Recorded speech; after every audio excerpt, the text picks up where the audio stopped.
And here we go. And good morning to Scott Godfreyson, among others. There's probably a few other people who have got up around the world at the same time as Scott. Good morning. Welcome to our little program, Scott. Thank you. Thanks for having me. No worries. So, Scott, you're in Indonesia. Tell us what part of Indonesia you're in.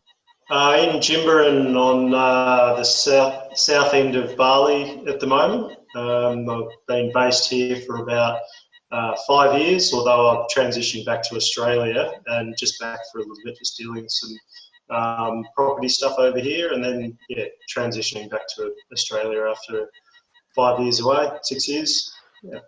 So what's the attraction to Bali? I know a lot of Australians go there. What's it been for you? My wife, actually. Met her. We were both travelling and met her 6 years ago and moved here. We were both travelling away in French Polynesia, actually. And she was living here and came here, managed to get some work with a bamboo specialist company, Ibuku, and doing project management work, design work, master planning work, and a bit of teaching and permaculture teaching with Korkor Farm, or really master planning, teaching master planning work as part of the permaculture course. That's probably not a bad place to leap. The master plan. How do you feel about the master plan, Scott? Well, that could be our whole discussion today.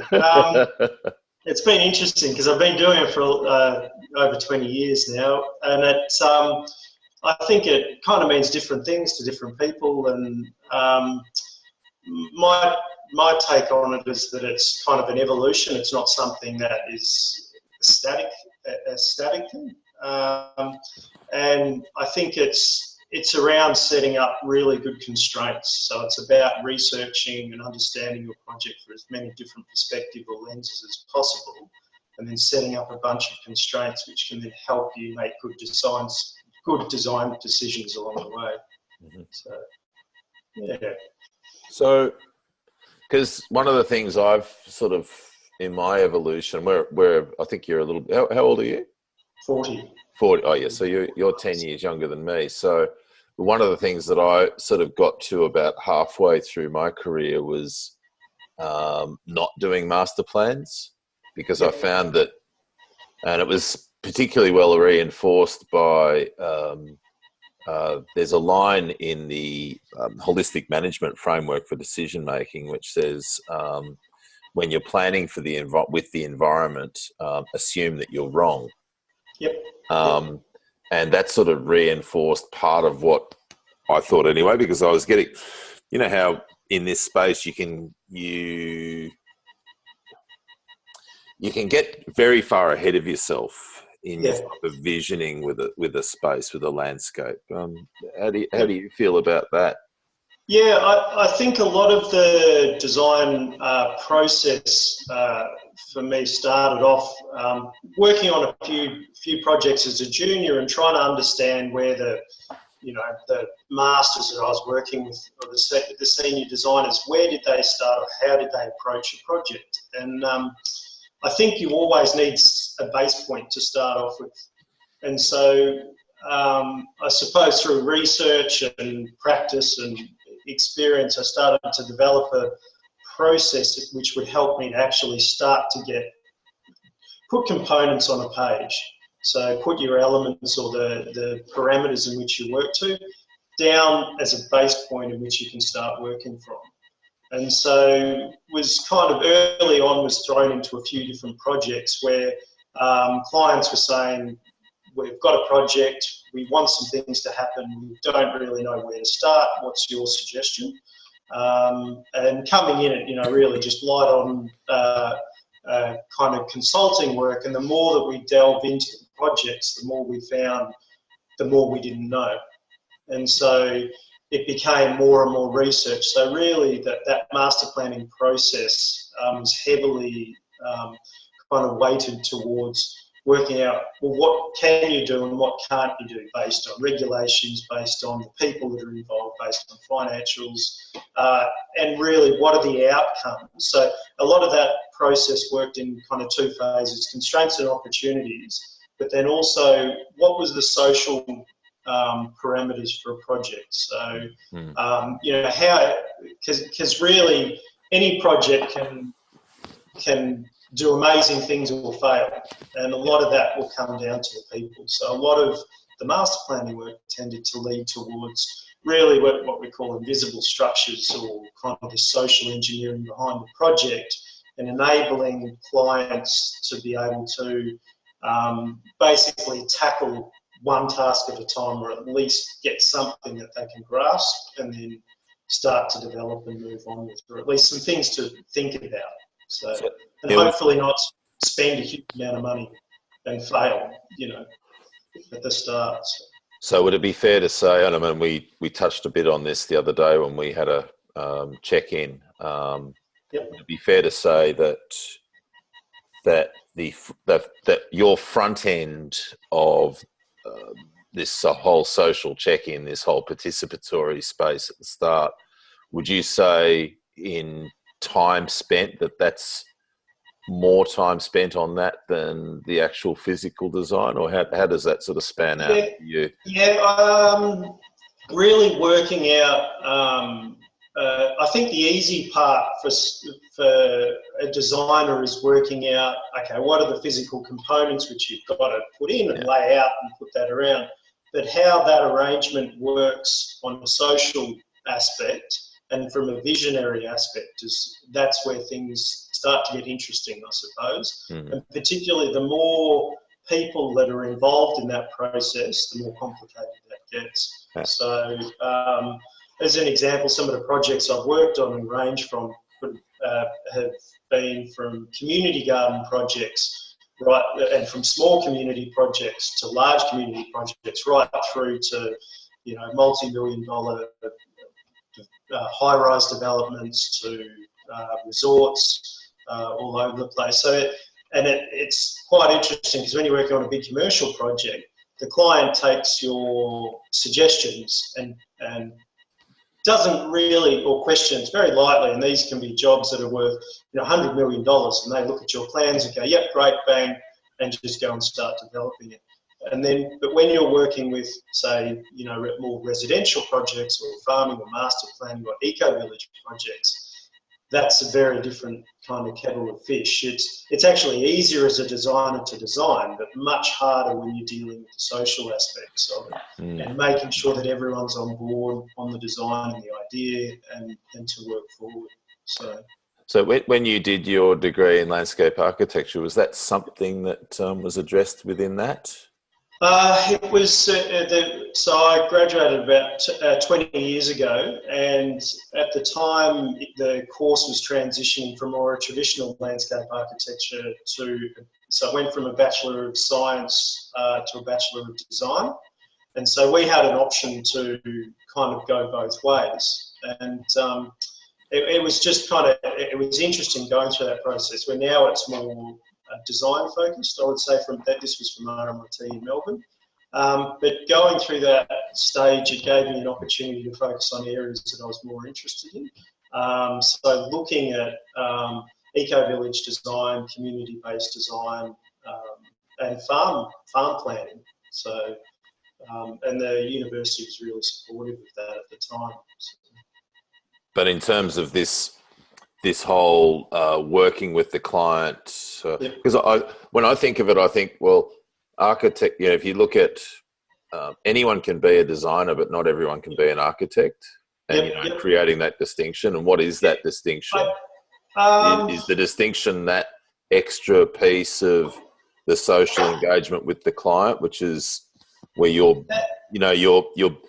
client becomes a precinct in its own of their own? Yeah, I think that's definitely definitely part of it. So when I was studying, I was ready to leave halfway through the course. It was a 4-year degree at the time, and I was a bit disillusioned. I didn't want to be designing fluffy landscapes for developers, and was pretty disheartened by the whole kind of discourse at the time.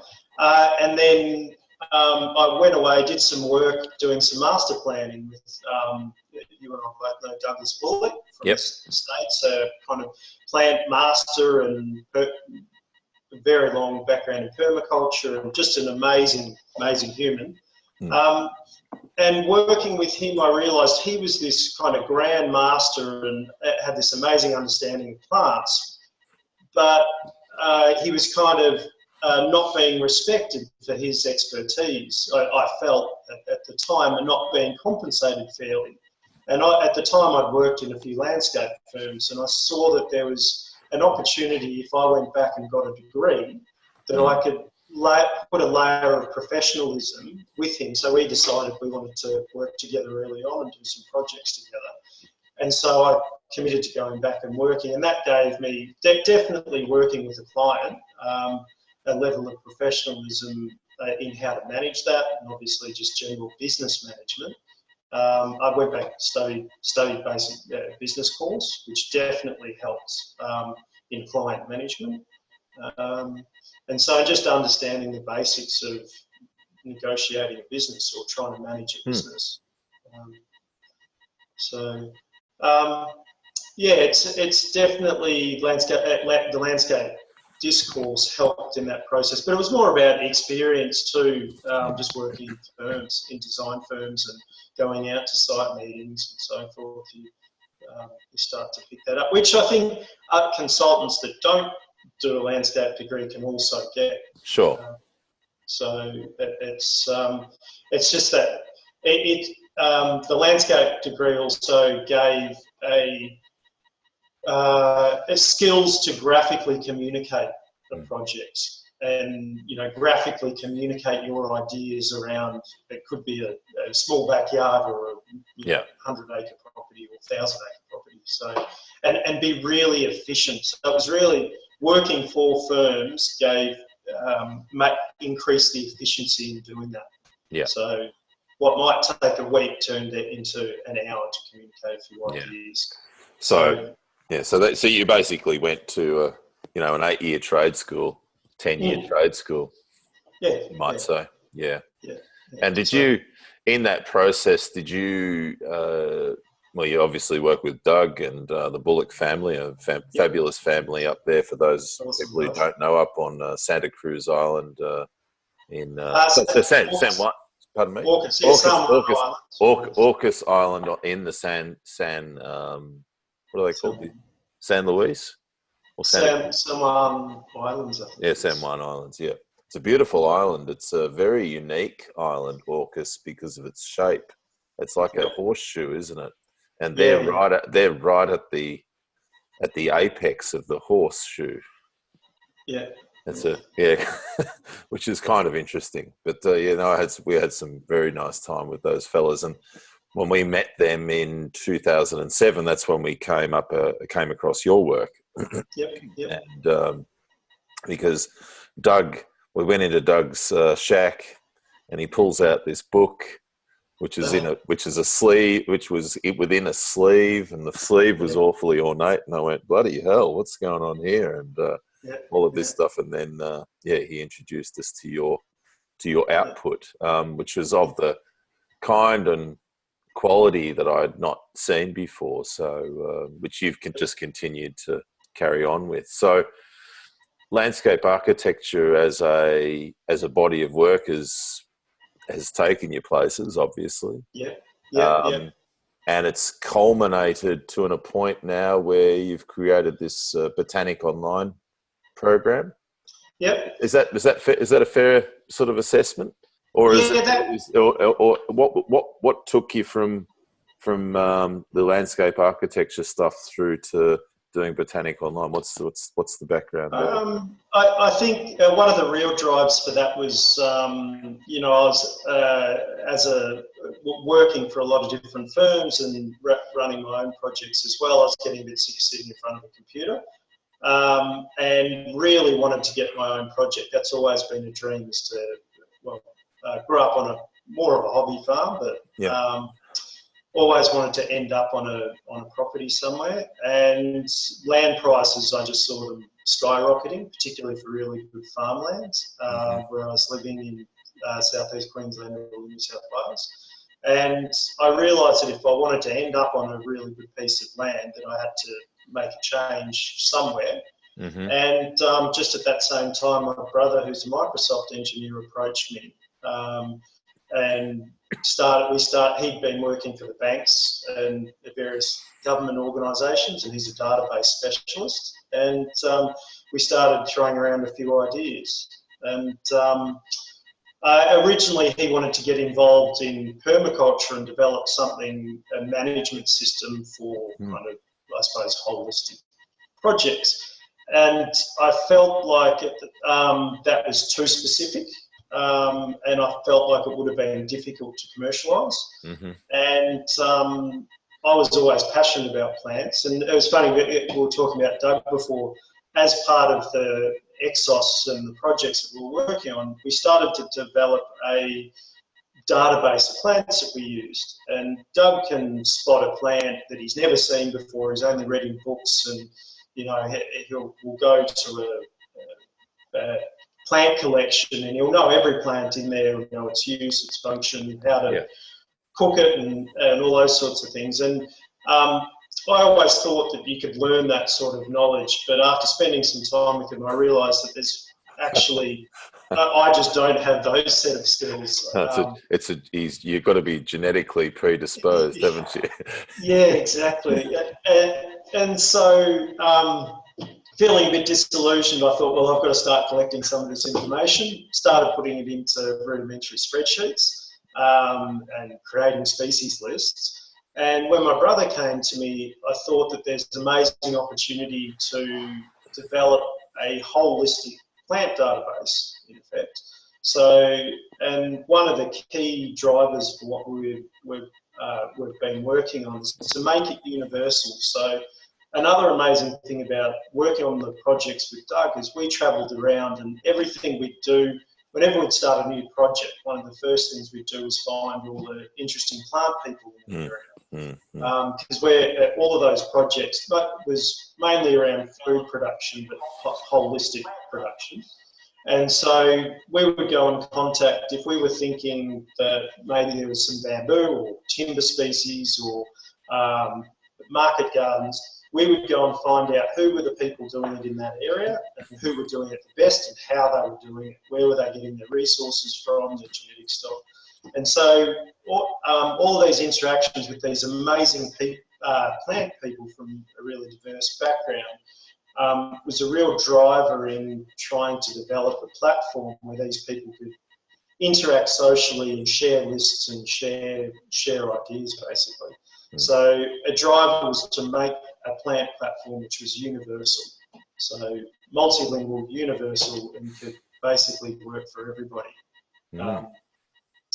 So that was, which was extremely difficult when you start to put that into into some sort of system, and it has because it's so universal, makes it really difficult to market, because there's no specific one group to kind of pitch a market to. And has that been something that you sort of found you didn't expect it? Yeah, definitely. I should say. Definitely, because it's quite a unique product that we've developed. We had to change tact kind of halfway through with our commercialisation strategy, and so our initial market is really targeting local government, and then where originally we were thinking for designers and plant users and so forth. So yeah, initially we've created kind of like a special product for councils, because they're the ones which are usually suggest and specify what plants should be used, but shouldn't be used in an area.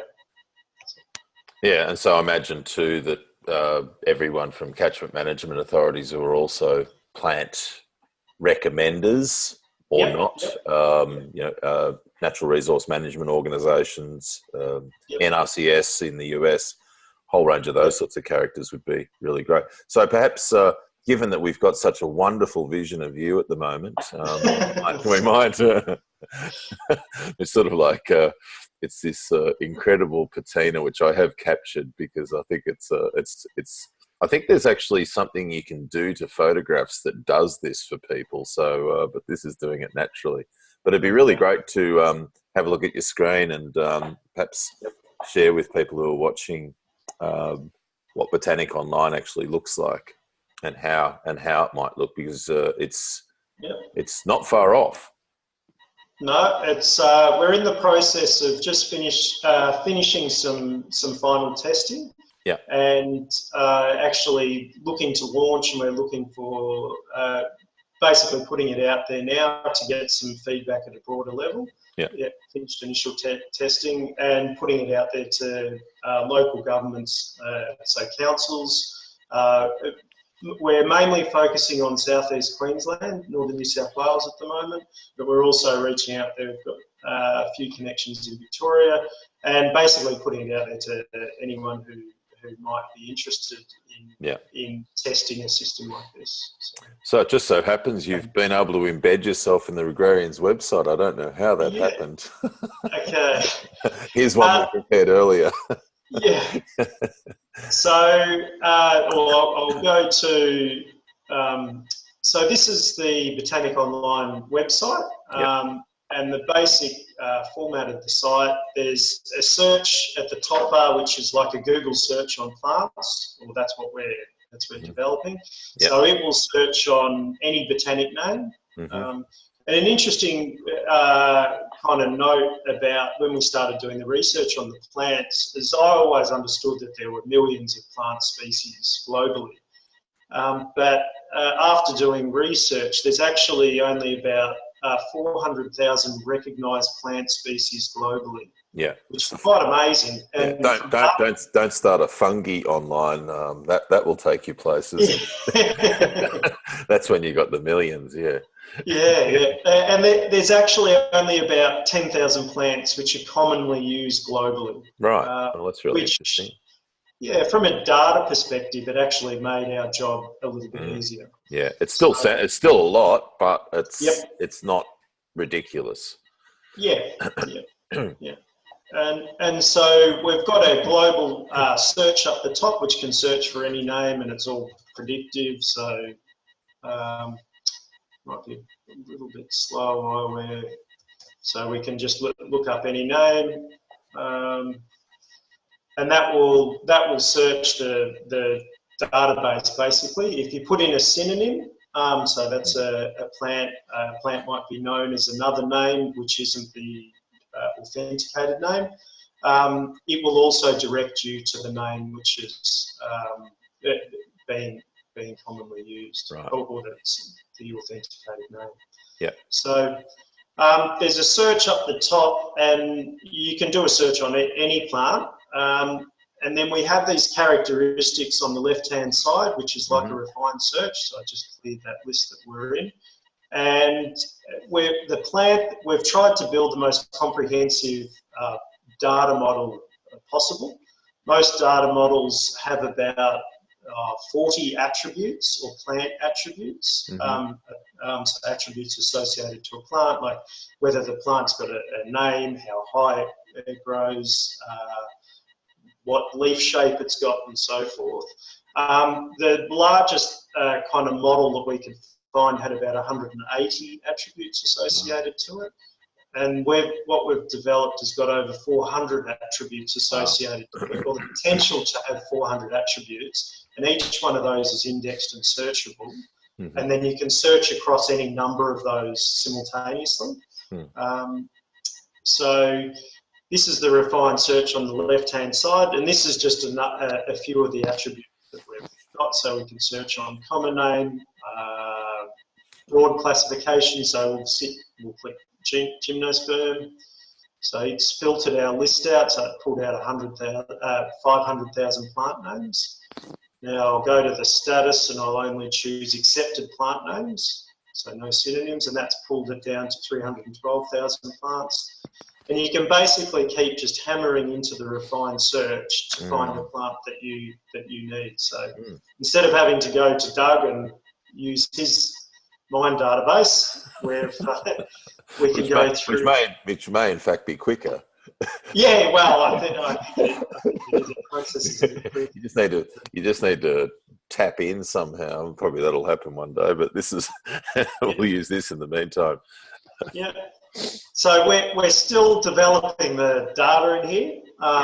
So obviously all the plants haven't been populated, but if we go through, so it's pretty quick to come through. So I've gone through accepted plant names, angiosperms, and I've selected trees, and there's certainly 2,800 plants there.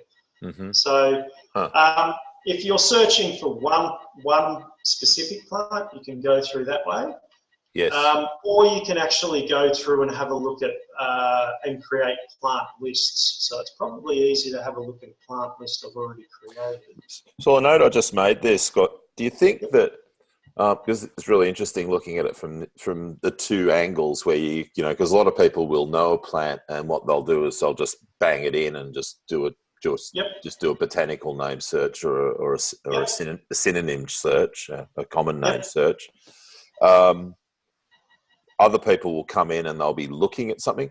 Do you think that in the future there will be the capacity with a database like this such that you'll be able to match it up to sites? So that, for example, because I remember years ago there was a book that was written in the Western District. I can't remember the name of the author, but it was by a catchment management authority, I think. And it was called Planting the Right Tree in the Right Planting the Right Tree and Shrub in the Right Place. Yep. And it was basically saying, all right, well, these are the landscapes of the Western Wimmera area, and these are the plants that should be planted there. Do you think that this is where this is going to go, so that I've got to go, So I suppose stacked above the 400 attributes that we've developed, which we call system attributes or global attributes. So that's related to a plant. It might be, say, a pecan tree, whether it's in Australia, whether it's in America or Europe.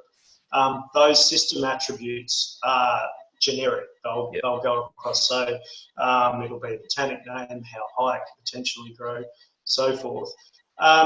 Now, looking in the more site-specific or regional-based stuff, and that's where we've set up special white label sites or for various organisations. And so they're the experts in each area for the plants that you're looking for. So you'll be able to actually search a plant or look where other people have suggested a plant and go to a map and actually see.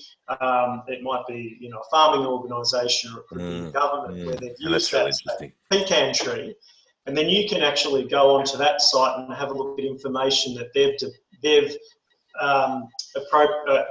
added on top of the systems data. So we've called it, basically it's custom data, and that they've applied on top of the systems data.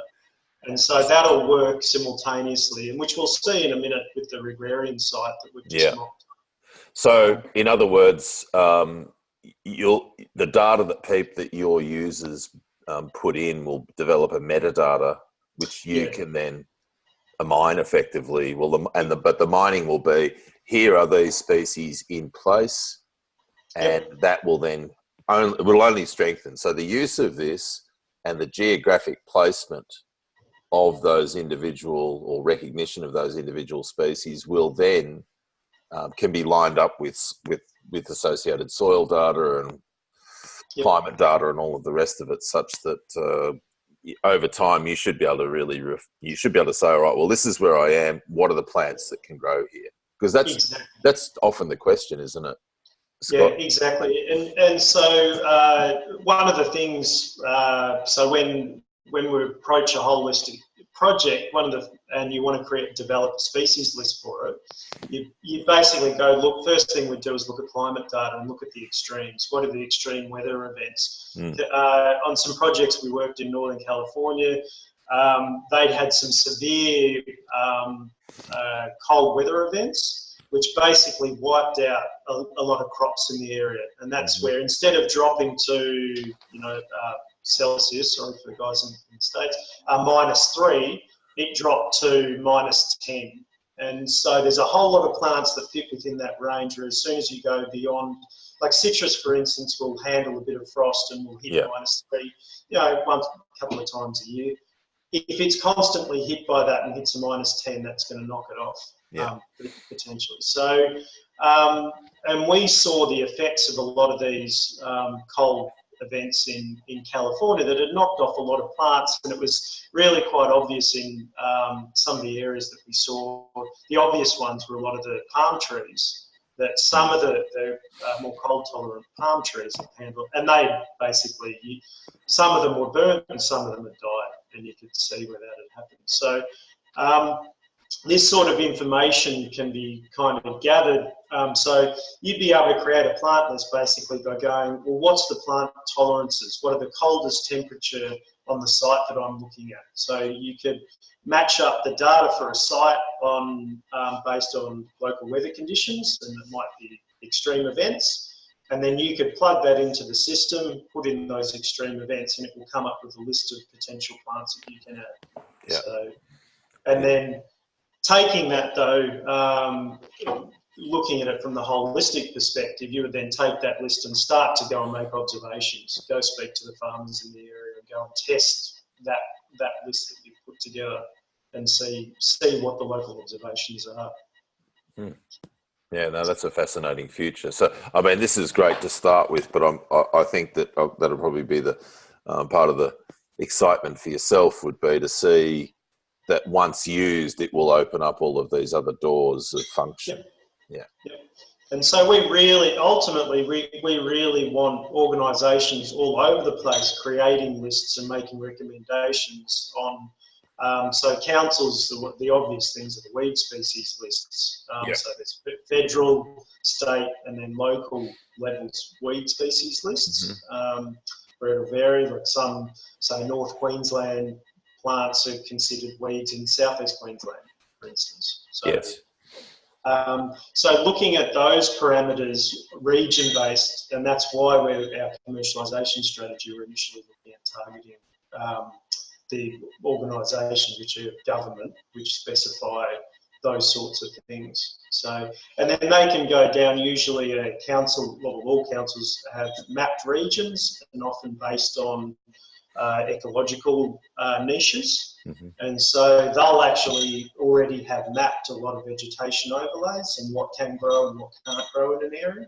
So having a system like this then and joining that with mapping software makes it a really powerful tool to work with. And it's a way that you can also leverage really good expertise, like plant expertise, very efficiently on a project. So some projects it might be a bit difficult to get a consultant into, just for 1 hour's work input, so like a plant expert on a project. Whereas this then makes it a lot easier to get their input for those maybe smaller projects that don't have a budget to support it. Yeah, no, I think it's brilliant. So, so you've done a little bit of work with our site. So, unless there's other stuff that you wanted to show us on the main site here, I think we can go. Basically, you can search. I'll quickly show. I can go pecan, for instance. Search common name. It'll search any number of common names. So obviously, common names are that tricky one in dealing with plants. Yes. Where they can be. A common name we found in Central America. What was a common name in Nicaragua was different in Costa Rica and different again in Panama, referring to different plants. So this will search any common names. And then looking at the data when it comes back, this is a simple list view. There's a thumbnail view, which just has a larger picture. So you can see that. Then there's a hybrid view, which brings up a whole lot of information and a smaller thumbnail. And then there's a table view, which you can actually set the table view to display what information you can go crazy. And you can basically then export that information. So that's making the data which we've created a bit more universal and easier to absorb, depending when you start working with the same lot of plants, just a simple list will work. But when you're searching for a new plant, Sometimes that's you want a bit more information. So once you've got your plants, you basically create lists and various lists. And if I go to the Regrarians site, this is just a sample list. So we've got a sample list here. This Daz checking out his timber crops, looks like. Acacia dealbata from memory. Oh, there you go. Yeah. 20 years old this year, those trees. Oh, there we go. Is that on your property in Bendigo? No, that's down at George Howson's property on near Mauriac and at the eastern end of the Otways, dry end of the Otways. Yeah, we planted those on a keyline layout on pure gravel, and they were a Tasmanian provenance of Acacia dealbata, and that particular provenance comes from an area of 1,200 mil rainfall, and that site is 560 mil rainfall, and we were still able to get saw logs from them, primarily I think because of the keyline layout. So that radically increased the effectiveness of that 550 mil rainfall. So so they're all lift pruned. Yeah, okay, so there we go. Acacia dealbata is an old favourite of mine. So I just added that one on there. Go back to just the simple view. So that just got added on. We haven't got the common name in there at the moment. Sure. We just added that onto the list. So this is looking at the plant list via the portal. We can then filter that list if we want to find a specific one in that list of 82. Again, we've got the different views. There's no photo for Acacia dealbata at the moment. We can look at those several different ways if you want to have a look at it.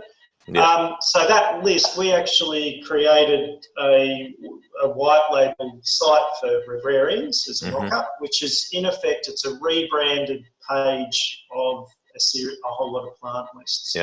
So just on that, there's no photo there currently for that particular species. That's something that users such as us can add. So the general public, though, in their use, is that something that they can do as well or not? There's going to be two parts to it. So there's going to be authenticated images, which go through a vetting process. And then there's going to be public images which aren't authenticated, which will ultimately get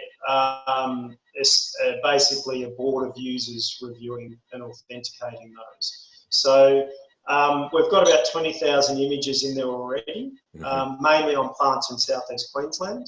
And special thanks to two of the botanists, Louis Webber and Rob Price, that supplied those. And those images have been authenticated. So if we, for instance, get a whole lot of images from a council, we would assume that most of those have been are actually authenticated because they're the plant authorities for the region. And we will upload those straight away, so we can batch upload a lot of images from hard drives. And we can also associate information, so where that photo was taken, who took it, credit those people for it, and they can add a whole description, which all becomes basically attributes associated to that, which are then all indexed and searchable. And so on top of that, what we'll do is, so plant photographers and in particular botanists have hard drives full of images. They'll ultimately be able to sell those images using the platform, which then makes it easier for designers and say, I used to work for Gold Coast City Council and helping manage their community garden program. And for those guys, they'd love to put out promotional material on community gardens. So they wanted to do a calendar. And then it became an issue for them to purchase licensed images and so forth. So this would make it a really quick, efficient and easy way that photographers can leverage their imagery, and we're kind of setting some recommendations and just putting it at super low prices, but to get higher turnover with images. The iTunes of plant photographs, in a sense. Yeah. Yeah. Yeah, in effect. But as a designer, it's obviously extremely helpful to grab. Definitely. Yeah. And you'll be able to basically export a whole lot of images and create albums and so forth. One of the things that I've done, just as an aside over the years, has used Google image search. Is that a lot of people don't realise that when you do a Google image search, there's a little camera icon in the search bar which allows you to upload an image of a plant, and then it will do a biometric scan. Well, it's basically facial biometric image recognition, and I've found that to be quite useful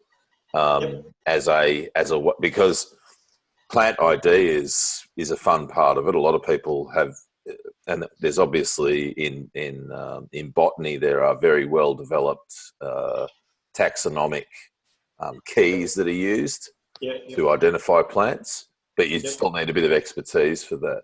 Is that something that ultimately, as you build your catalogue, you'll be able to do that sort of biometric recognition?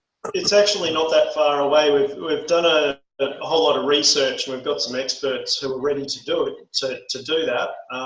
It's more about making sure that we have enough really good data or reference material. So ultimately, where a lot of the image recognition, specifically plant recognition software, happens at the moment, it's actually just applying image recognition. Yes. It's just matching an image and the same elements in an image. I suppose that's also about educating people what photos to take, because a lot of people don't have, they don't understand, say, for example, that most plants are identified by their flowers, for example. So it can be a little hit and miss, and so we've spoken to some experts and they're really keen to jump on this. And what they find really exciting about this project is actually tying the image recognition software in with the refined search that we've got, so that you'll be able to go in there and say, well, I'm in this area, which is automatically going to have a set of presets. So we can actually map an area based on a set of presets. So say if we say Southeast Queensland, we can look at the climate data based on that area for the extremes, which will automatically knock down your plant list significantly. So you'll look at the plants which should normally be for that area, and then you'll be able to upload an image or just take a photo of an image, which will be referencing that data set rather than referencing the whole 400,000 images. So it'll work a lot faster, and that'll be a specific plant ID, which will work on an iPhone app or Android app. But it's for us at the moment, we've got to get more of a data set before we jump to that. Yeah, well, that's going to be brilliant. So with regards our site, for example, and other users of this. So when I look at our site, we haven't worked on it yet. It's only got just under about 100 plants listed at this stage. But would you envisage that, because I see the way you've got this at the moment, you've got multi-use plants, pasture species, and then a sample list. Yep. Where we've got a sample list, I like the characterization that's been made with the first two. Yep. Do you think that one of the applications that an organisation like us would be where we've got our actual historical projects listed? So, for example, where you've got that picture of me standing next to that tree, that's of a particular farm. That farm, I think, from memory, has 140 different species growing on it. Yep. So would you recommend profiling a property and definitely. Definitely. So that's for I suppose, design consultants. That's definitely a really powerful way of working with it. As part of the white label, there's the potential to make a list public or keep it just restrict access to that image, basically, or sorry, to that plant list. So if there's information that's confidential, you just don't make it public, obviously, because obviously there's. It's amazing how much intellectual property goes into generating a really good plant list. That 140 plants that you guys put together that has huge value, I think, to somebody, and if you have a property as a starting point. And that plant list is going to really help inform the way that project may develop. So obviously, I'd never considered that as IP, but that's an interesting thing. Yeah, as a consultant, definitely. And that's where a lot of the projects that I've worked on, I always love trying to work with plant people, because they approach a project based on basically, well, okay, let's think of it. We're not restricted by other components. We're just looking at what can potentially grow in any part on this piece of land. And so it gives you a great lens in which to approach a piece of land. And it might not be appropriate to put, a whole bunch of giant trees right next to the house, for instance. But it's just a really nice lens to look. They might go, this gully or this niche. A project in northern in Northern California that we worked on, it was near some hot springs. And where the springs were coming out, they found that it never quite frosted in those, I can't remember the term used where the springs were coming out, but the vegetation changed, and it was only in an area of about 40 or 60 feet square. But the vegetation specifically changed, and there were some species in there which indicated that it never got as extreme as it did outside, which then all of a sudden increases your plant palette. And if you're trying to get, if part of the brief is to get a diversification of food produced on the site, that's huge when you can all of a sudden sneak in, a dozen plants in a specific area that otherwise wouldn't grow in that area. Gotcha. So it's those sorts of cool lenses which plant people can kind of help add to it. So from that perspective, the IP thing is an interesting one. I suppose from our perspective, I'd look at creating these lists as a service. Yep. Would it be, from my mind, it would be as useful to people to know about how many of those 140 actually succeeded and those that didn't. So we got scope in there for that? Yeah, definitely. So this is just, this is like the summary plants page. And what we did is we took the Regrarian site and we mirror it. So all of these drop downs and everything, it looks exactly like the Regrarian site. We just embed the plants section into the middle of it. The plant's being used by Regrarians. It can be searched on, like our global search that we've got before. And we show a bunch of plants. So I'll just click on the first one, so multi-purpose perennial plants. It copies the same kind of interface that we've got and search tools that we've got. We can change the view to the thumbnail view, so we've got some images in here. We can manage the number of attributes that are displayed. So we've kept it really simple, and we've only put 3 of those system attributes in. But we've developed and we've made keys. So the keys are the customized users keys. And here I've just put in some generic ones for Regrarians. So these are some components which I suppose it could be associated to Regrarians' intellectual property. So whether a tree is useful for fodder, windbreak, erosion control, fence posts, firewood, fire retardant, timber construction, edible fruit. So this is information which you've generated a specific list, and then you can refine that list based on a bunch of properties. So for instance, if I want to look at just I want timber construction out of that list, well, it's popped up 2 plants, it's the bunya and the cork oak. So those attributes that you've listed there, that's stuff that's come from the general database that you've already created. The general database comes from here, so that's these 3. But I actually created these keys, and it's really quite quick to do. So these you could add.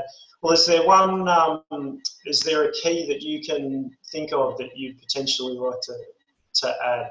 Well, let's have a look. Let's go to, so what I'm doing here is I've gone back to the portal. I've gone to plant use. This is the key that we developed. Okay, so here's the list. we can add another value in here. So any suggestions? Oh, gee. On the spot. Anyway, you can add one, so that's okay. Yeah, I don't have any off the top of my head, but yeah. Daz's fave. Daz's fave. Yeah, fave. Yeah. There's a few of those. You already got some of them. Okay, so that becomes one. So that's just created a new searchable index, basically. Yeah. Now, if I refresh the portal, and I'll go back to that list.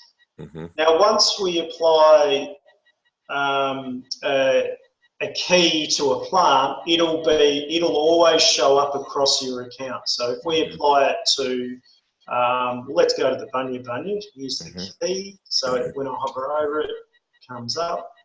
And let's just say, it definitely is. Yeah. Yeah, it's a edible lot of people as well. Yep. Yeah.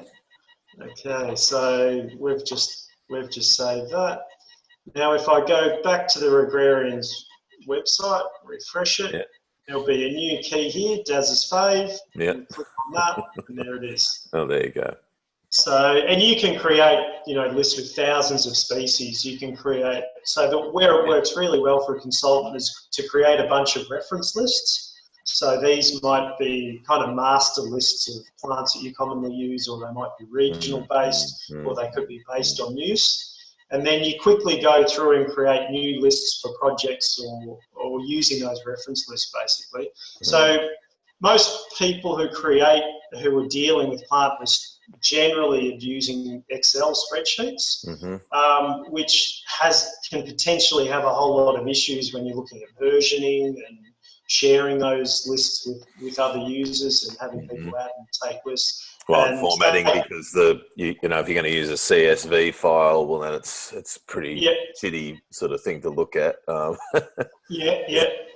And so if you're looking at it through the porthole, we can quickly export a list like this here. Export.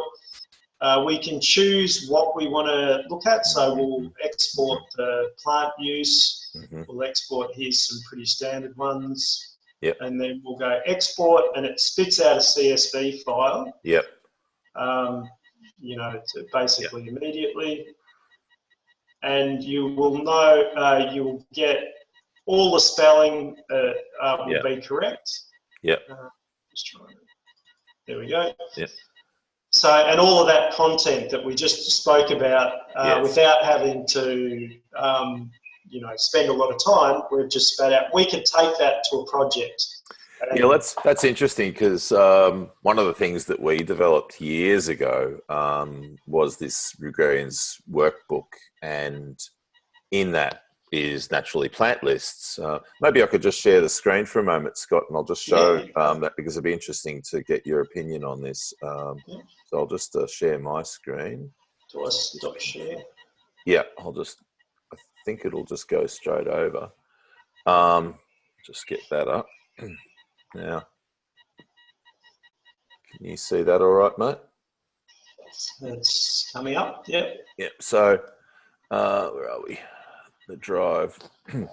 So I worked with, when I did the Geelong Grammar job, mid to late 90s, I worked on the Shell oil refinery, doing the in Geelong or Corio, and workbook. When I worked on that, I worked with a company called Mexted Rimmer, who are landscape architects in Geelong, and they'd done this plant list, which was really, really interesting. And so from that, I got very inspired, as I do from things from time to time. And so I developed this whole project management client liaison package, all in Excel, because up to that point in my career, what I was doing was writing long Word or reports in Word documents.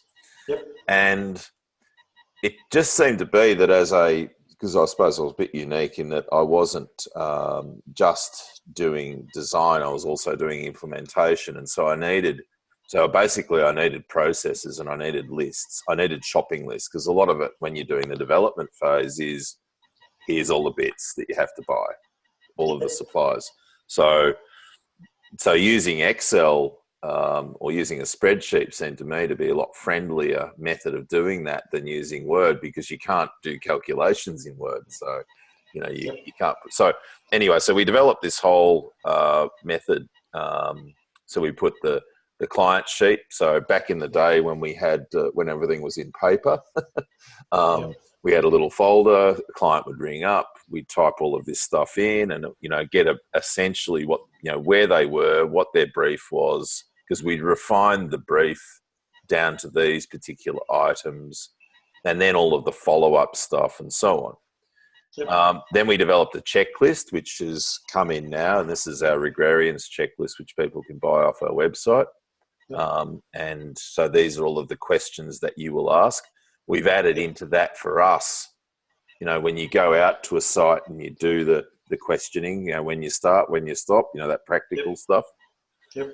A quote, which again was in a standardized quote. And this is where the Mexted Rimmer stuff comes in, which may well be familiar to you from your other life as a landscape architect, that we started to, they developed this reporting of site analysis where, and I've changed some of the terms here and I've gone through this exhaustively to adapt to my own scenarios, and I also adapted it from the Australian Land Survey Handbook. Yep. And so what I want to know was, all right, well, I'm in a particular land element or land component of a site, which there will be a number of across a property. Tell me about it. What are all of its attributes? So the lithology of the site. I've developed a survey log because we're doing survey work, but then I also developed, and this was a bit more like Mexted Rimmers, where they, on that same site, then you would develop an understanding of what vegetation class, heights, crown cover classes, what species were involved there, and then look at, all right, well, if you were going to put species in there, what would you do in terms of set it up, like ground prep, layout, what sort of stuff needed to happen, and then build the recommendations for that. So in terms of back in the permaculture days, which was back when this was developed, what zone it would be and what themes. And this is, I suppose, really the landscape architecture stuff is, you look at what themes of landscape use you would have. Yep. And then what spacings and what the product aims were and management themes and all of the rest of it. Now, when it came to, and we've added to that a whole range of other ready reckoner stuff. So I use this to calculate, runoff. I use it to determine water audits. You're still using this, yeah? Oh yeah, no, I still use this. Yeah. I've used this since about 98, I think 96, 97, 98 now. So 20 years. And it hasn't, and I just, anytime I develop something new, I'll add it in. So I use this to develop planting layouts because, and this I learned from when I was working with Dr. Roger Leakey on the project in Vietnam about using Excel to put together quite complex plant assemblies. And so that is actually a hectare because you can map out a hectare on an Excel spreadsheet. It's basically a grid. But where I wanted to get to with you was so this is where I came to with the development of our reports, so that I broke everything down into elements, whereas before in the Word era, in the document era, you'd have all of this and it was all, well, it wasn't the shopping list. And so over and over and over again, you could use the same stuff. And I could go through and I'd go, all right, well, I've got property X over here and I've got property Y as the new one I'm working on. Property X is 10 Ks away, very similar geology, climate, blah, blah, blah. And I'd go and basically cut and paste.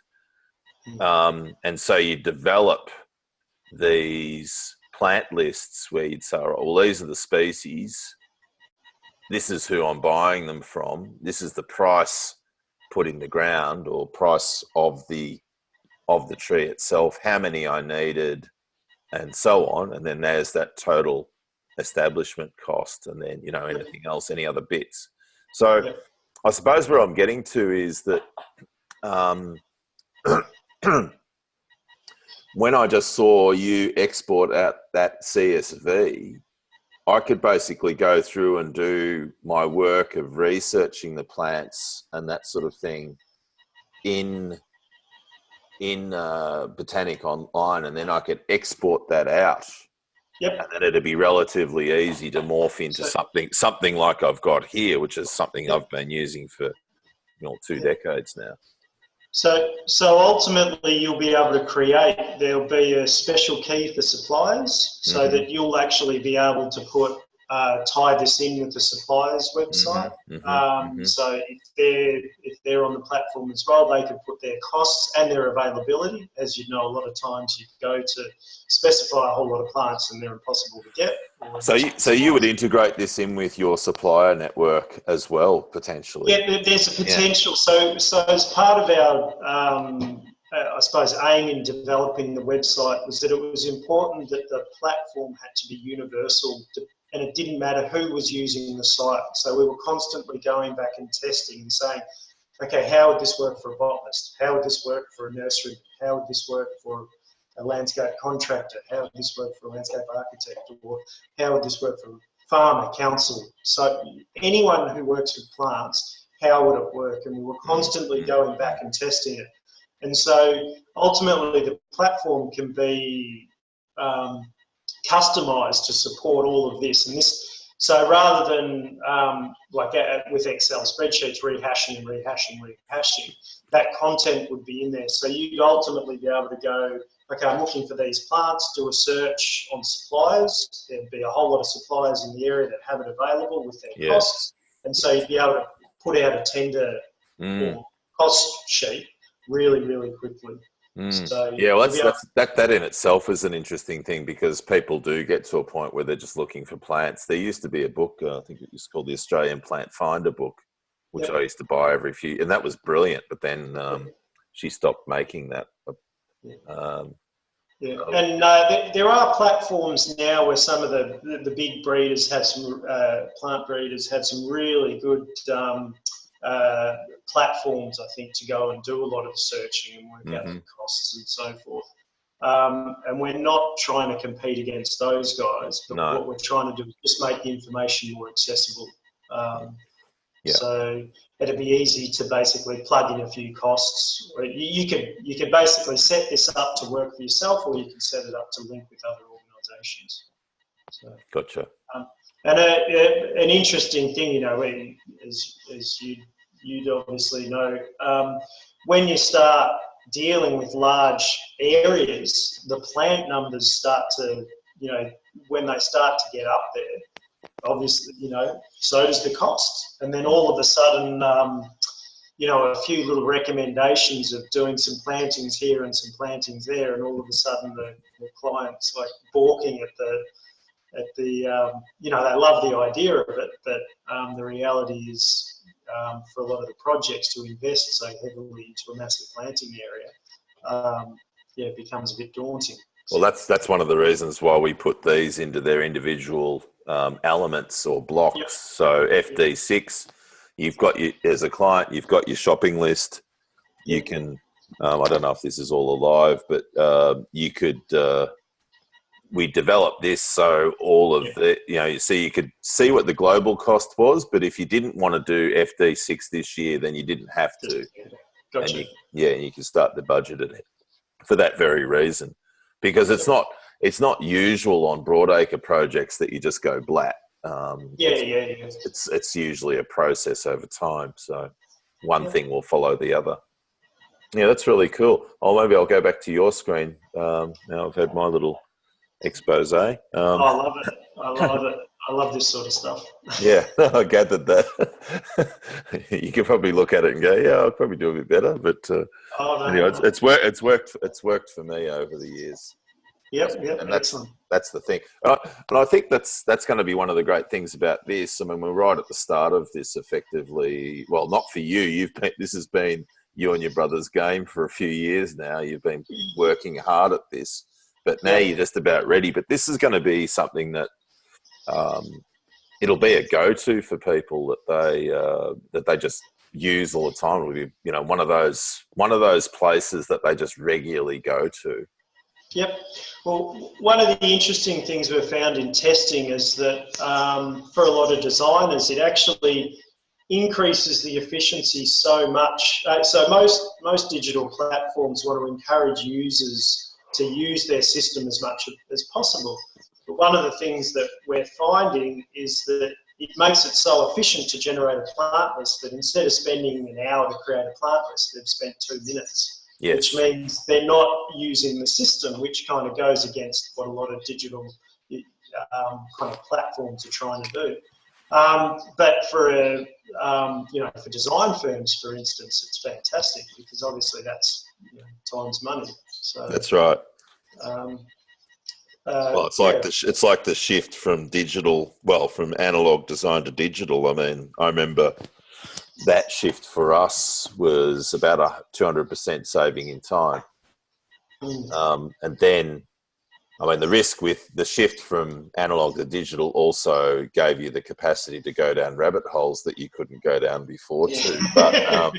But I don't necessarily see that being the case with this. Although I think there's one of the things I found when I went from analog to digital was that I went down the rabbit hole of full CAD and then I pulled back because I realized I didn't need to get atomic. Because you can. You've got infinite zooming, you can. So the temptation was there, but then I was looking at the time that it was taking to do a job using that, and I went, nah, let's pull it back to what's actually necessary. And I see some of that in this, in that you've certainly got the capacity to rabbit hole if you want, and some plant freaks will do that, which is great because that'll help others.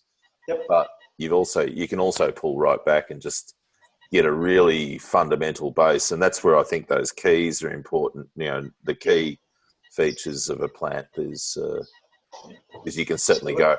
No, David Holmgren, when he wrote Trees on the Treeless Plains, he did a spreadsheet base in the back of that. Excellent book, and but it's and it's a mirror into David's psyche that it's got every use known to man and cultural information. All of that. That's incredibly useful to have, but I suppose for a lot of people, they're not going to want to go down that. So, and that's another reason why in the testing I was saying before, making this universal. So obviously there's a plethora of information on plants, and which can be extremely overwhelming. The system, you'll ultimately be able to customize it so that you're only going to display the information that you want. So out of these 400 system attributes, you may only be interested in 10 of them. And so what you'll be able to do is just set those 10 to display. So if we click, for instance, on the plant, we'll click on the bunya, and that'll open up. And I hate the term, but a friend always refers to this as like the Facebook of plants when you look at this, but basically it's basically, it goes on and on and on and on and on and on and on and on and on, It's awesome. That's great.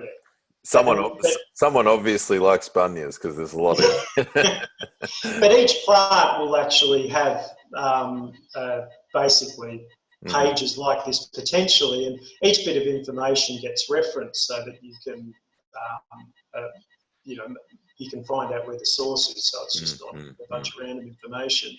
All of these are indexed, but you'll be able to basically customize what's displayed and what's in there, but it all becomes searchable at the same time. But you can, I can also do this for you, Scott. Here we are. Here's a beautiful Maton that I bought for my wife, and it has it's an all Australian timber, this particular one, and that's all bunya on the front here. Oh, there you go. Yeah, so that's lovely. It's quite unique because it's got the brown on the side, which it doesn't normally have, and a bit of pin A bit of pinhole there as well. Yeah, it's quite a beautiful piece. Queensland maple neck and acacia and all sorts of things. So Yeah, there you go. Got the props. Excellent. The bunya is an interesting one because a lot of designers absolutely love them, but they're really difficult to get into any public space because of their issue of, the nuts, the size of the cones. Yeah, the cones. Yeah, the size of like a bit smaller than a basketball. Yeah. And we've tried to put them. A lot of my friends, we've tried to put them in a lot of parks and plant them into groves and things, and you just never get them through. They're always taken out by the council approvals, which is a bit frustrating. I had a client years ago up in Mullaney, and we did this big re-veg project on his site, and he had a pathological disdain for bunyas, which was counterbalanced in it. Well, it was counteracted by my absolute love for this species. So, and he forbade me from planting this species. But being as I am, I did this re-veg project and I snuck in because it's Mullaney and they grow there. For sure. And so I snuck in about 20. I just hid them. I did them as a secondary planting after I did the nurses, and I think he died. I lost contact with this client, but I think he died. But I'd like to go up there sometime and see these bunyas that I snuck in as a sort of almost a protest against him. He didn't pass away being struck by a giant bunya. Well, I might be in trouble now. I've made that declaration if that's the case. Yeah. So these nuts used to be, they're found all up and down the east coast, and right down south where they didn't grow, they were used as a major trade source, source of protein across the east coast of Australia. Yeah, no, they're a great carbohydrate nut, and they're beautiful. I mean, they're really, really good to eat. And its sister species in Argentina, Chile, the which is the Araucaria. Chilean wine palm? No. Araucaria. Monkey puzzle. There's the monkey puzzle, and there's the other one. There's Araucaria Araucana, and I can't remember the other one. But look at this. Which is where we should look, isn't it? Look at the Araucariaceae. And which one is it? There's 21. Well, one's there's 19 species. So if we filter that to, it's the monkey puzzle, because the piranha is the one. The piranha is the one that grows in Brazil in the tropics. The monkey puzzle is the one that grows on the in the Andes. It grows on, and you can buy the nuts in the markets there quite readily. They're called piñones, and they're beautiful and they're readily eaten. It's like they're very, very popular. But it's interesting. The monkey puzzle was one of those species that, because of its cold tolerance, you see them all through Ireland in people's front yards and all sorts of things. Yeah. It's interesting. You see the same palette of plants across botanic gardens. You see where they kind of stretch the tolerances of a lot of these, and you'll see around the world. One of the most interesting places I always try to go to is a botanic garden. Yeah, sure. New place, and the monkey puzzle and the bunya you will often see planted together in a landscape, in a botanic garden. Well, here in Australia, Ferdinand von Mueller, in particular, was a vector. He sort of knew where he went because there was always bunyas, but in cemeteries and botanical gardens. We were talking on the Regrarians Rex the other day about plants, and because people were saying to me, in the analysis of their climate, we were looking at climate data, and we were looking at looking at all of this data, and people are going, where do I get the data, and blah, blah, blah, blah. And I said, well, look, one thing is, if you can't get the data, another way to do this is to go and look at the plants. And when you learn the language of plants and you learn about the capabilities and capacities of plants, then you really, in a lot of ways, you don't actually need to have any climate data at all. And I think that this is where this is going to be helpful for people, because if you, like, I recommend to people when they're new to an area, go and look at the street plantings, go and look at the backyards, go and look at the cemeteries, go and look at the botanical gardens, etc., and learn the plant communities that are there, observe their location in the landscape, etc., all of those sorts of things.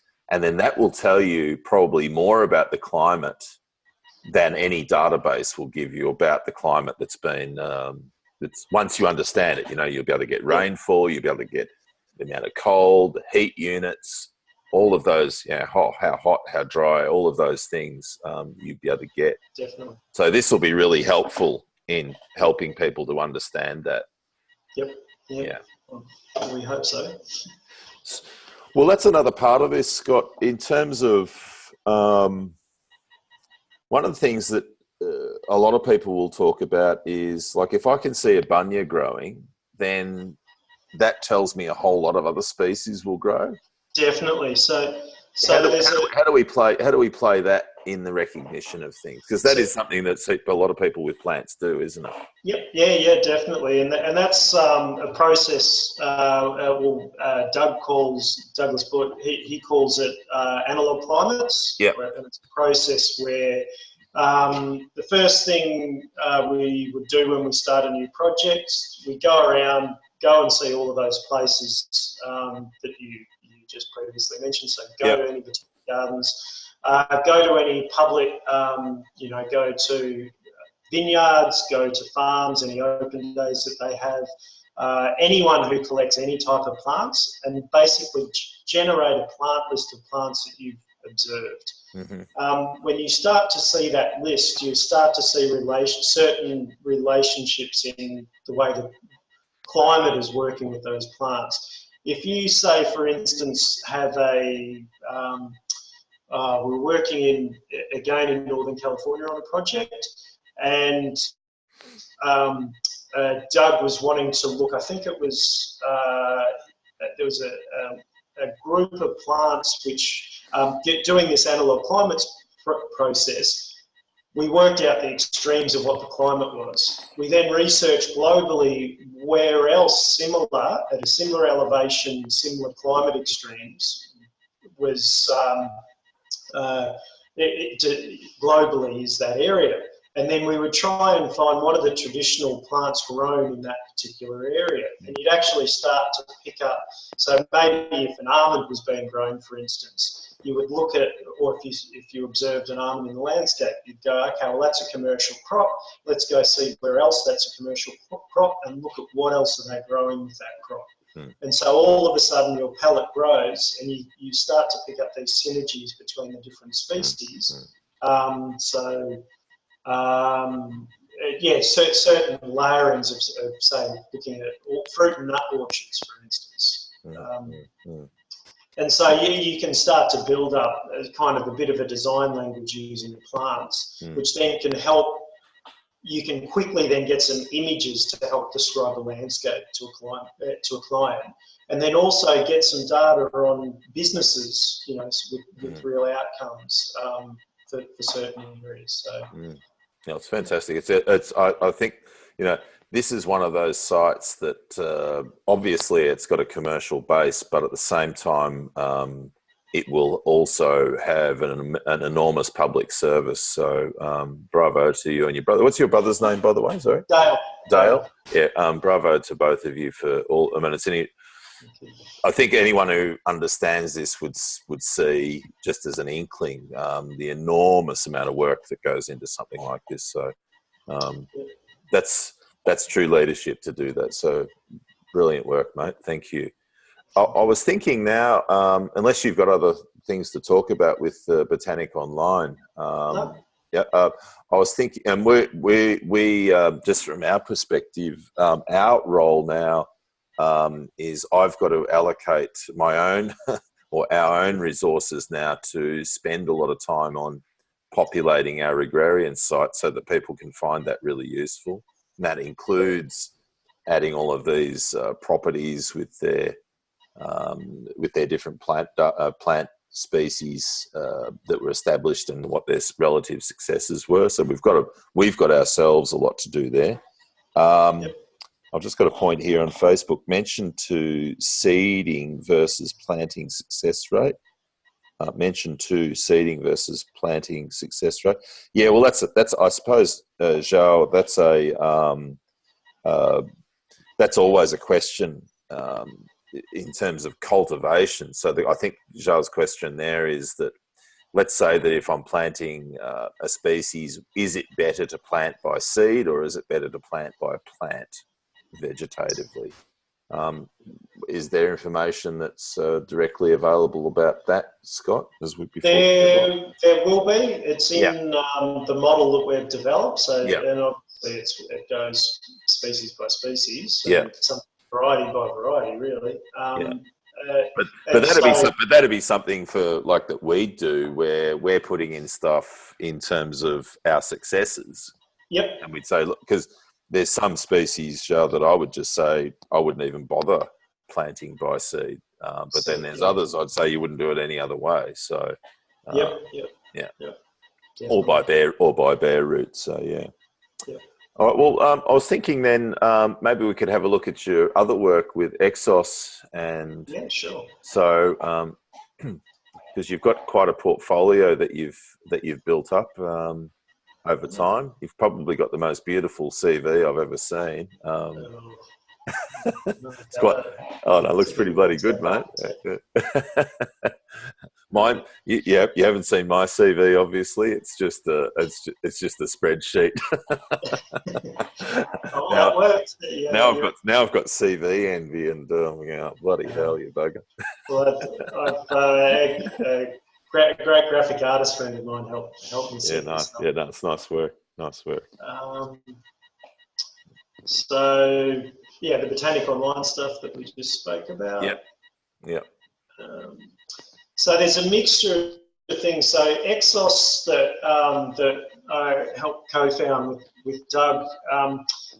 We really work project by project. So we kind of pulled back from that a little while ago. I was spending a lot of time in the States at the time and was finding it really quite stressful personally, having to spend so much time flying and moving, and for it to really, a lot of our clients were American at the time. And so I really started to pull back after a while. Oh, because you were you were still coming back home here to Australia.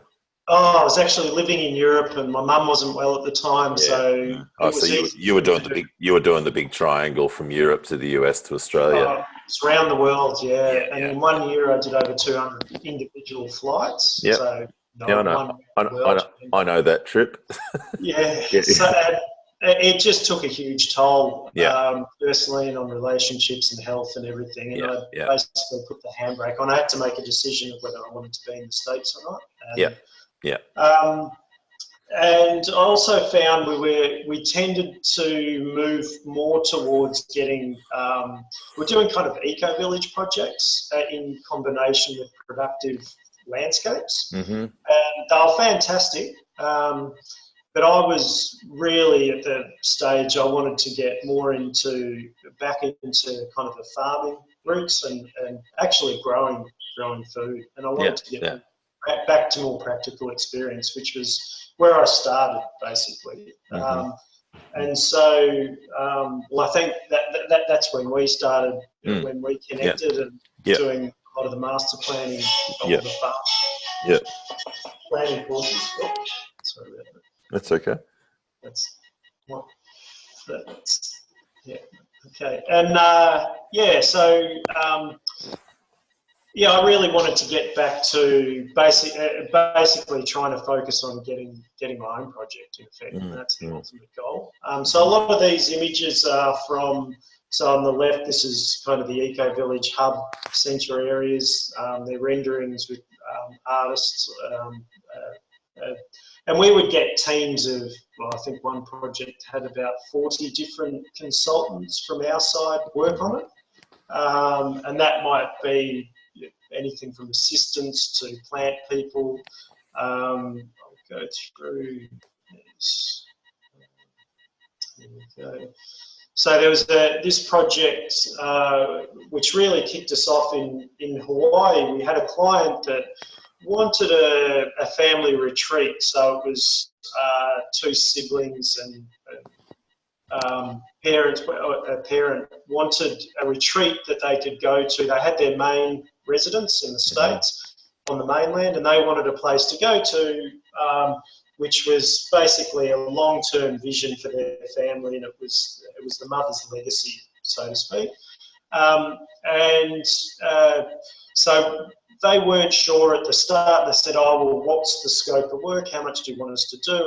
And they kind of held off, and then they came back to us and said, "Oh, look, we want a fencing plan. We're going to put in some fencing." And our first question is, "Well, what do you want to fence? What are you, are you having cattle, sheep? What's extent?" And they couldn't really tell us, and they weren't quite sure why. And so we said, "Oh, well, look, if you want to be serious about this, we think you need to, at least go through a bit of a visioning process to work out what you want to do." Because they're fencing, they had a quote to fence the property, and it was. I know. I've quoted fencing I did a quote on a property on Maui that was $350,000 for a 250-acre property. Yeah, that doesn't surprise me at all. Yeah, there's definitely a Maui price. Yeah, and I think because just the restriction on the amount of timber for posts, that's where a lot of the cost goes into. There's just not the availability there for fence posts. No. So and so they then turned around and gone, "Well, okay, our fees are actually really insignificant compared to the cost of fencing." Yes. Maybe before they stuff it up, maybe they should get some advice. And so part of our approach for the project is working out, as you mentioned before, themes. So working out the types of themes that they wanted happening on the site and what drove those themes. So what was the real drive for the project? And the first phase of it was to be minimal maintenance for the first couple of years, and whatever they do to have a return in case the project was to be on-sold at any stage. So in doing that, some of the obvious ones was to do different types of timber or production crops. And so looking at timber or construction bamboo and looking at timber crops. But we're not the experts in the area. So we have a good understanding. So that's where we went out and spoke to the experts and the specialists in the area. So we spoke to the bamboo experts and the Hawaiian Bamboo Society, spoke to timber specialists in the area and got their input and said, "Look, we've got this property, it's 20 acres. Is it viable to put in a whole lot of timber species?" And, they jumped and said, "Oh, look, yes, we will buy whatever bamboo you end up producing. These are the species that we want. We can get them ready for you and give you rhizomes to start planting it." And then we start to go, well, how much area? How many do we need to make as a minimum to make a viable business? And what would flood the market?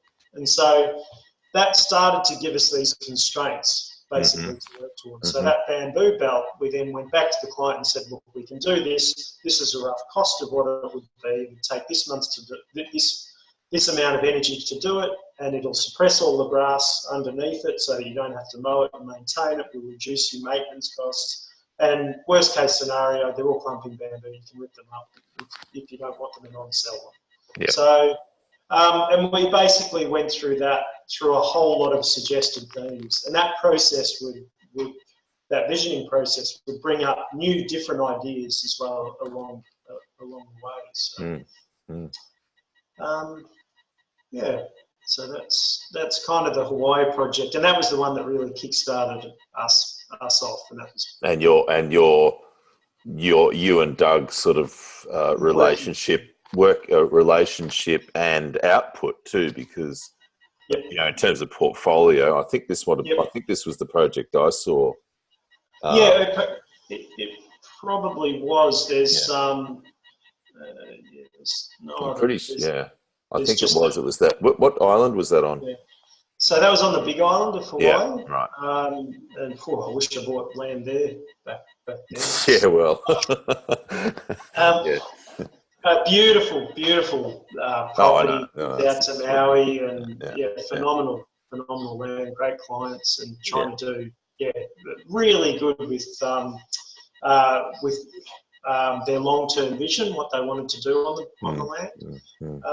And that really, we basically invested, so the client paid for consultation basically for us, but we invested the extra amount into it to put it into a documentation package which had the sleeve and had everything. So we could use that for education and for marketing. And that was, we wore that cost ourselves as part of it. And a lot of people, sometimes that actually didn't work in our favour, because when that would be pulled out, people would be like, oh, that's all too glossy, it's too... Because one of the things which I think is important to consider when you're planning is that, like I said at the start, it's not fixed. It's an ongoing. The master planning process isn't locked in. And so, as part of that Hawaii project, for instance, we suggested the numbers of buildings and the locations for those buildings. But as they started to develop and work with the various consultants, the form of those buildings changed quite a bit, but the functions was still inherent from the vision. So that initial barn building had to work like a barn with really good access, and the position of the massive Farrow cement tanks to make sure that it wasn't going to impact on circulation and so forth. And so that's what we would do, is we brainstorm all of the components, lay them out in a way which made sense. We would test all the different ways that it could be laid out, and then make a suggestion on what we thought was our suggested way of laying it out. So, and that would morph too as the project kind of evolved.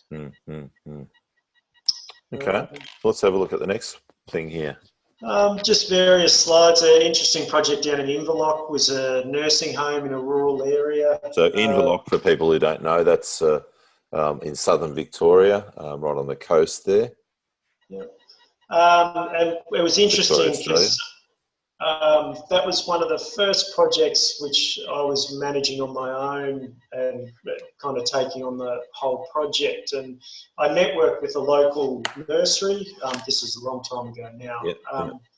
But networked with a local nursery who was really passionate about their local provenance of their local endemic plants. And they actually, they loved it being, so about a year or 6 months, between a year and 6 months in advance before the planting happened. So they went out there and sourced all the seed and grew it prior to, and they knew that they were going to get the income. And so basically we purchased the plants up front for a fraction of the price, and it was up the road, and we knew it was good seed stock. And the interesting thing is we didn't have anything fail for all of the native stuff which filled most of the landscape. But the non-native stuff, it was interesting, that was supplied by the generic nurseries, a lot of that stuff failed. In some, and they were in the courtyards, they wanted, the roses were okay, but there was a bunch of plants that were put in into kind of these specific areas, and a lot of those actually failed, where, a lot of this landscape was just, paddocks, and it was, some of it was cut, some of it was fill, and all the native stuff just skyrocketed. And that was basically applying, or the process was going and speaking to the local expert, finding, here's my list of species of plants which I think might work based on what the council's saying. What do you think? We get their local expertise, they get work out of it, and it's kind of like this great kind of combination of skills. And in the end, the client was happy, was over the moon, because they saved a fortune. I think on a project that would have obviously had a pretty high budget anyway, looking at it. Well, it was interesting. Well, this is a mixture of images here, but it was the planting budget. I think we only ended up spending a couple of $1,000 on a couple of hectares of area. Wow. And then we spent about $10,000 on these little courtyards. in plants, and the little courtyards failed, which was kind of interesting. Mm. So just to go back to a moment there, one thing that sort of caught my eye on that last slide there is the logo in the centre. I'm interested in logos. Can you give me a bit of an insight into what's going on there? That's just kind of, I suppose, my little stamp. So this is, I use it as a north point in plans that I work on. And it's just kind of, I suppose, my just signature. And it's about a vision and moving forward, and also like a plant or a flower opening up. But it's about, starting at whatever point we are, being present and moving forward with a vision. So, yeah, that's it. And the little hook that's in there, because that I look at that immediately and I think that's a rope cutter. But So a bottle opener. A bottle opener, yeah. Well, there's a bit of that. It's actually a really stylised eye. Okay. A bit hard to see, and then it's been rotated. So that yeah. Nice work. Sorry to cut into that. No, you're right. I find symbology interesting, and how people personalise their logos, because obviously you're a designer, so you don't do things without intent. Interesting. It's just something that evolved since I was a kid. I just used to scribble around. Very cool. One day I came up with that.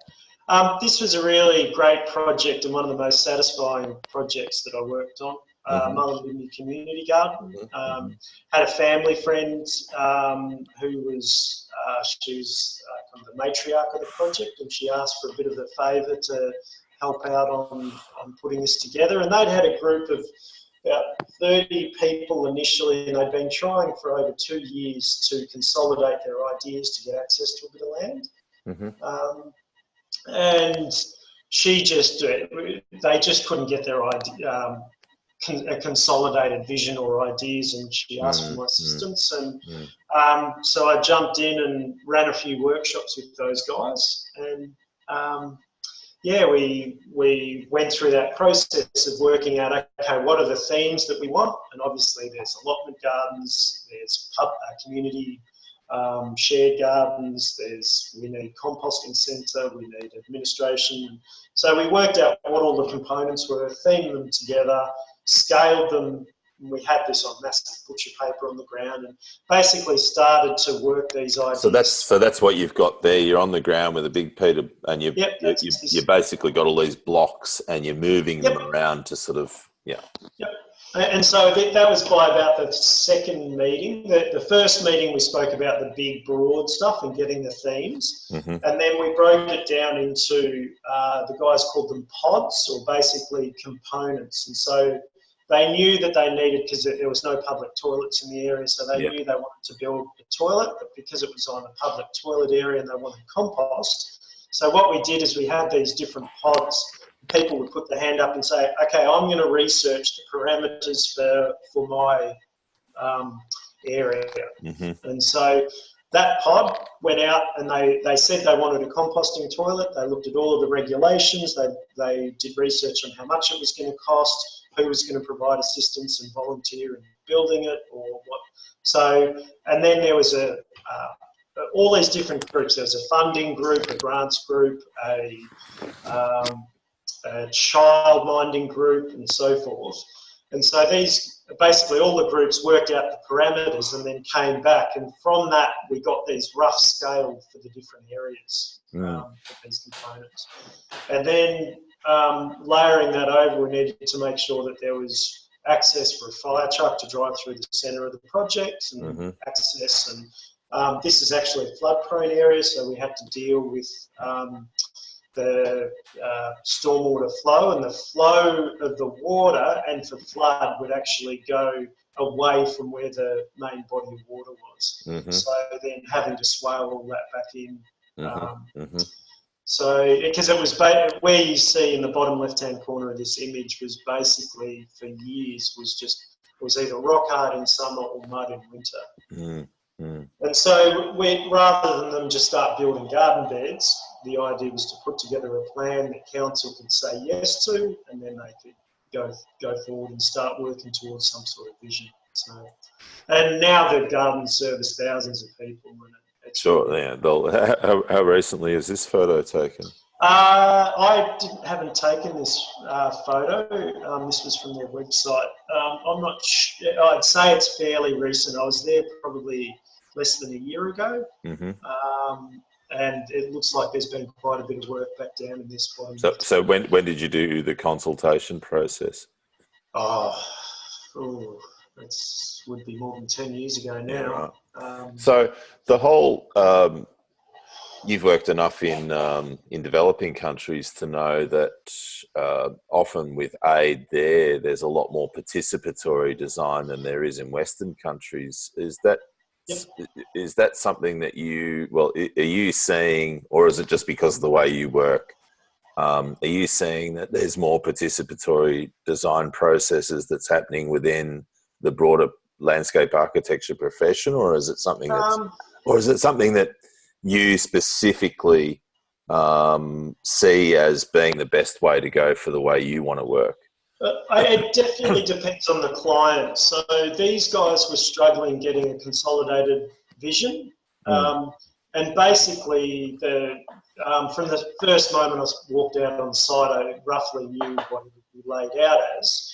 But you needed all of the vested interests who were working on the project, and all of the participants and all of the community garden members to take ownership of whatever that design was. So a lot of that process was facilitating so that rather than just saying, oh, here's a road, go and put it in, that those members actually knew why that road was there, what were the reasons for there being a road, because some of them were opposed to having a road, why, and trying to justify that. There's regulations and there's materials moving through, there's emergency access, all those sorts of things. And so the group then takes ownership of that. And so these are the people that are going to be there long term, and they can then fundamentally understand why the components are placed the way that they are. And so you end up having a much more successful landscape, so that they're not planting in swales, or they're not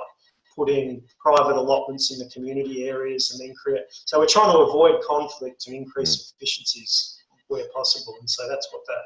From having a really good, strong process at the start. Notwithstanding, it seems that you've got a trend within the projects that you've looked at so far and have spoken to about that sort of participatory engagement. At least putting that on the table as a possibility from the get-go. Yeah. Not always. Some clients just say, "Oh, look, I want, can you design me something? It's not my field. Don't talk to me." Yeah. Just tell me where the stuff's going and tell me how much it costs. Yeah. And obviously that sometimes makes the job a lot easier and efficient in some respects, but it just depends on the project. Yeah. And I think the exciting thing, the bit that I really like... You're a bit less invested in that too, I would say. Yeah. So my family background on my dad's side, my grandparents were market gardeners and greengrocers, and they had orchards and all sorts of stuff. And so the bit that I get excited about is food production. But on top of that is the social aspect around how you get food production efficiently. So going from, so part of the community garden program was looking at the social aspects, but to make that efficient, what are some of the inputs that need to happen, and how can you network those inputs to make it as efficient as possible? And then all of a sudden, we're working on the Gold Coast community garden, looking at the waste streams, for instance, all the water hyacinth and weeds that council is spending thousands of dollars to dump. All of a sudden, we started converting into compost and organic, wood chips and water hyacinths and the manure from local stables and mushroom compost and all of these waste streams from various organisations, and combining those to get this high nutrient stream to get the production in, and then that all of those social interactions along the path creates all of these really nice, I'm not always the biggest fan of intentional communities, but when you start to generate community around shared interests, in particular around food production, I think is something that I find quite interesting. Well, in a sense, if you can get your shit together on that level, then you may well be able to get your shit together on all of those other levels that come. Yeah, as it were. So, let's move along. We've got about 15 minutes to go before we're. Yep. So, all right, this is pretty interesting. So this is the bamboo stuff. Yep. So this is more recent work and amazing working with the Ibuku guys and the skills developed with those guys and at Green School. So they're up towards Oakwood. This was a project. This one wasn't with those guys. This was a private job, but doing some bungalows, which and garage for a guy, and having some really unique spaces because of the landform, and trying to make those spaces functional. So either very steep or there's weird cut areas where there was awkward access. And bamboo leads really well to these really organic forms, basically. And that's all locally harvested bamboo, treated with a borax solution and then thatched. And these buildings are really cost effective, and they should last, if they're designed well and treated well, they should last 50 years or more. Yeah. I've seen buildings like this in places like Vietnam, which have been, well, it's interesting. You will have seen this for yourself, that people build, rural people will build a building like this for their livestock these days. Or it might be a carryover from their animals have moved into their old house. And now they're living in a horrible brick shelter. And then the only places otherwise in the landscape that you can find, climate appropriate architecture is at the cafes, where they do this kind of architecture. So because no one can be inside of their houses because they're all made. They're all completely energy inefficient. But they do last. Like thatched buildings last, even in a pretty hard climate for biomass to survive. They last for a tremendous amount of time. Yeah, and they're beautiful spaces to be in. You get the cross ventilation and the insulation from the thatch on the roof. The thatch does have to be replaced depending on the climate. Sure. 5 and 10 years, you might push it to 10 if you're lucky, if it's a dry climate. But the broader form of this is quite archetypal for Polynesia, Melanesia, isn't it? Yeah, definitely. Yeah, which culturally is great. It looks like a boat that's a suspended boat, basically. Yeah. And this was, these rooms are let out commercially, and so it creates a point of interest having some organic forms and using local stone also where possible, or local materials, local labour. I worked on this project in northern Vietnam with an organisation called SPERI. I don't know if you've ever heard of them. Social, Political, Ecological Research Institute, run by a very dynamic lady, Miss Lin. And anyway, their work was going in and working with people, hill tribes people on the Lao border predominantly, and these people, their program was to train them in how to basically build and situate themselves back in their landscape, because with a lot of the turmoil post-war, a lot of people were displaced and whatnot, and now there's rural resettlement going back on. A lot of these people are moving back to their ancestral lands. But, of course, there was a really interesting dichotomy because the Vietnamese government were building very conventional housing of brick and tile and all of the rest of it, and building it where they thought it was right, versus these people were coming in with Sperry. They were coming in and doing the participatory approach, blah, blah, blah. But we're also teaching people how to utilise the forest better, because they were basically relearning their landscape. And so their housing was all absolutely traditional and self-built. Yep. And so they were self-determining again. And I think have you seen that in your work in Indonesia in particular, have you seen that start to emerge as a trend? Or is this whole status of brick and tile sort of, because there's a lot of status built into all of this. Yeah. It's well, the Dutch pushed it obviously through their period of when they were here. And so what's interesting, or the part of Ubuntu or their approach is to change the perception of bamboo and the local materials to be a prestigious material instead of seen as a lower socioeconomic. And so their market, they specifically targeted high-end luxury apartments, and they're building multi-million-dollar 6-level. Sure. That's where I'm getting to, I suppose, is that you've got this elite use, which is, it's all stunning and gorgeous, but how's that permeating down as, your average Indonesian punter is not necessarily looking to build something like this, or is there an emergence of that? What I as a little bit of a side note, what I love so much about this is that it's really accessible. So some of it might not look like it from our perspective of looking at these drawings, but the models that you see in the top right, they're just made out of actual pieces of bamboo. What we use, the way that the design process works is you sit there with a piece of foam and some glue and some bamboo and start actually just playing around with some shapes. And the building is quoted and constructed off those bamboo buildings. So the guy on site will sit there with a bit of measured bamboo with some little notches on it, just a little stick.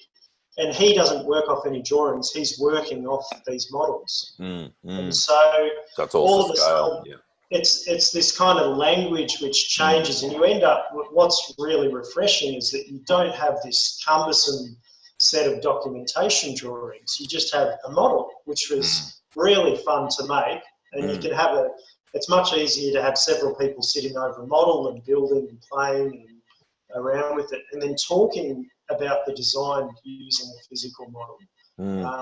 And then that model goes right through to construction. It's cost, the whole project's costed. Interesting. It's built from it.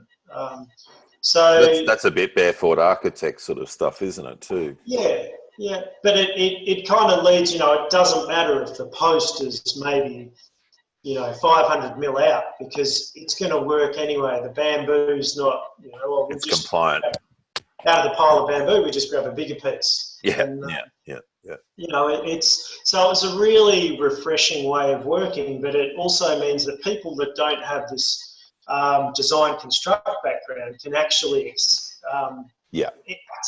these sorts of projects. And that was a real driver of the book. What they're trying to do is increase the value of the bamboo building and then make it more accessible. Which then comes back to, we need to grow more bamboo. Which is part of the whole play as well. All right, well, let's continue on. Fast on, nothing interesting here. So on the top right-hand corner, it's just a bit of tracing paper. Something that I enjoy doing, and to make it accessible for clients, is throw down a piece of tracing paper over an area and just start doing some sketches and hand them over, and that's the extent of some ideas. So it doesn't have to be elaborate drawings. It can be simplified. There is that capacity. I think some viewers looking at this will look at it and go, okay, well, this is I've always found it really useful to look at other people's work and their workings. And I think that and if you're in this sort of space, whether you're doing it for yourself or whether you're doing it professionally for others, then seeing this kind of body of work in this montage is really helpful to see some of the graphic techniques that can be applied. And so this page, there's kind of the top left and top right was just sketches in a diary, not to scale. There was no base plan or anything. And they ended up, the projects were built from, the one on the left was just basically kind of thrown together, so to speak. And, it was 5 minutes of my work, which then helped drive the way that the project went together. Or you can go through, this one of the images down the bottom is a bit hard to see. It's AutoCAD and it's all down to the nth degree. This is one of those high-end bamboo building, 6th level and quite elaborate. Looks like one bit's about to tip over, but that would have been a fun. Did you build a model of that one? Well, I didn't do the architecture design of this one. I kind of came in towards the end of this project. Wow. Well, that's quite something. This is a great project out in Sumba in one of the eastern islands, archipelago, at the eastern end of the archipelago, and it's a hospitality retreat. Hospitality education school to teach locals to support the kind of wave of hospitality that's coming to the island, and teach them cooking, growing food, dealing with tourism, management, business management, and so forth. So this was a blank slate that we basically started with, which and part of the drive for this, a lot of this is limestone, and there's patches of soil around the place, and that really drove the design of this. And it was a bit of a battle working with the architects with these guys, because they wanted to put all of the structures on the soil because it was easier for them to build footings. Right. And we were screaming and saying, no, we need every ounce of soil that we can get to get anything to grow, because the rest of it is just basically rock.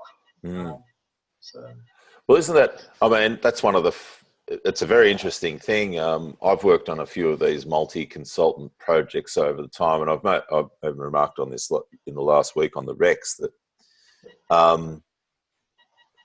when you go, well, I use P.A. Yeoman's keyline scale of permanence as being my sort of process log, if you like. Start with the climate, which you do too. You start with the climate of your clients and the climate of the space, of the place. You then build up, you get the mapping resources, which is your geography layer or landscape layer.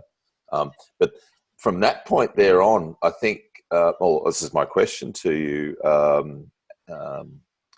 From that point there on, do you use a system like that? Because one of the things that I've found is that, particularly on multi-consultant projects, is that the engineer comes in on their little discipline, and they see the world through that lens, or the architect comes in and sees the world around rotating around a building. And so in the scale of permanence and priority on the project, if you're the architect, it's all about the building. Exactly. Which in our scale is actually number 6. So it's way down. Do you or have you started to emerge with any of that sort of way of doing definitely, always, and it's a battle, and the difficult one is actually working with architects, and specifically for that reason, they're trained to design a physical object which sits on the landscape. And they have some really good reasonings for what they do. So often it becomes a discussion around, basically you sit there and you've got to be armed with the constraints of what you're working towards. What's the vision of the project? And it's an easy argument for us to say, well, you're putting it on the only fertile areas on the whole site. The rest of it we're dealing with rock. Well, of course you would, because you see the world through the lens of being a farmer. And then we go back to the client and say, well, there's a couple of options here. These are the options. How do you think we proceed? Do you want to grow things, or do you not? Or do you want to pay extra to stick in some foundations in your buildings? And then it becomes a decision for the client, who ultimately has responsibility for the projects. So I'm not sure how we're going for time. I think we're pretty good. We've got two minutes to go, so we can have it. Oh wow, this looks. That was just a master planning exercise, and then there's part of Green Village project. So, again, using local materials where possible, but just putting it in some interesting forms. So is this your architecture as well? It's a mixture. So working with a team of guys. This one was another project in that green village where I worked closely with the architect team and the clients, and so we'd go backwards and forwards quite a bit. This was a really difficult site, really, really steep, and to fit anything in, we had to terrace it using plantation rubberwood decking, all local stone. They've got this beautiful soft stone, which ultimately ends up getting all this moss growing on it, and they basically just stack it. And so it's literally carved out whenever they build a new site. So from just almost like a soapstone sort of material. Yeah, and it's beautiful. It works really well. And then the rubberwood decking and another local harder stone for the steps. This has got a pool in it, but a lot of bamboo, obviously. All of these are bamboo. This one sits on the edge of a major river. But making the landscape potentially productive, so and filling it with plants that, rather than being super high maintenance, trying to get a plant palette and landscape that's easy to maintain. If nobody is going to use the food in it, that it can be used for something else, or fodder, or fed to, or if it is going to be used, for it to actually be something that they may eat or use in some way. So, it's gorgeous. I mean, is it something? I suppose I look at the work that I do, and there's signatures. You have your own, by the look of it. It depends. The style kind of changes, but this is a good one to go to, because all of the ones that we've just seen have been whatever the opposite of rectilinear is. They've been it. That's it. And that was something really nice about working with here, because if you in Indonesia, if you do something rectilinear, it's really geometric. It's a lot of the time going to be really obvious when stuff doesn't line up. And so it's actually really easy over here to just put some squiggles on. And whereas in Australia or America, if you put a curved wall, for instance, they're going to charge an absolute squillion to construct it. Whereas here, it's the same price if it's a straight wall. Yeah. It's been really refreshing that way. I did a lot of work with Gold Coast City Council and their Parks Department, Botanic Gardens. That was an interesting project, a big wetland system to filter a lake, which had a massive nitrogen load from introduced ducks, and of course everyone feeding the ducks. And, so that was a great project, but not all of it was constructed yet.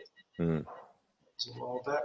And then lots of the traditional landscape architect work, resorts.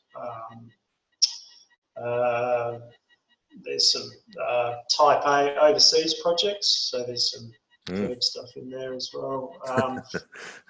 But this project down the bottom right-hand side, this has been developed as 2 high-rises, but it was really interesting because the brief required a full-size fire truck had to drive through the middle of the project, so a massive service lane, and had to have the turning circles for it. But they wanted to water-sensitive urban design parameters, so they wanted to capture every bit of water that hit the land, be stored and used throughout the landscape. And so there was an interesting play, and then how do you theme that in an aesthetic that's going to work this is in the middle of Type A. So it was just a fun way, to break up different materials. Again, trying to suggest local materials, local plants. Well, again, it's the role of part of the, I suppose, the excitement of this, and you might say power as well, is that when you create landscapes like this, you create a landscape which is an influencer on a whole lot of levels. Yep. And so, you've got to put in that fire lane. Yep, right, okay, well, let's make it work with all of these other parameters. You then bring in the ideas from the outside, and then that's something that gets copied ultimately, because a lot of this creates trends, doesn't it? Yep. Definitely. And that's we speak a lot about intent, and that when you're building well, when you're going out into the landscape, look at the landscape with intent. When you're, going about your daily life, go about it with intent. And that can be that if you're in a role like you are, where you're working on projects which affect thousands of people, you can subtly put in your own agenda, if you like, into that. Yeah, definitely. Yeah, which you've clearly done. Well, it's obvious to me anyway. It may not be obvious to any. Sometimes not so subtle. Yeah. Well, that's brilliant, mate. Well, thank you so much for sharing your time and for getting up so early. People wouldn't realise that. What are you? 2 hours behind in Indonesia. So Scott had to get up at. He's 7 o'clock in the morning for him now. So he started off at 5. So I really appreciate you doing that. As the sun flashes through the screen there. Yeah, it's coming through. Enjoy the time with your lovely wife, and we look forward to catching up with you in Australia before too long. But fantastic work, mate. It's been a real pleasure to spend the time. And for people who want to look more at Botanic online, what's the next steps with that? You can log on and contact us via botaniconline.com. There's a contact there if you're interested to find out more. Send us a message and we'll get in contact with you. We're looking to, we're doing trials at the moment and putting it out there, and but just getting at that phase where we're taking on customers. So if there's people that are interested, Or by all means, if you work with an authority like a council or some of them, and that's where you're really strongly pitching to at this stage. So if you work with a council, or if you know people who are working with a council or a natural management authority or any catchment management authority, any of those people who have a really strong interest in plants, then perhaps send them a note. Just say, have you heard about Botanic Online? Because it'd be really great to see. I mean, we've all seen today the power of something like this potentially, and so please.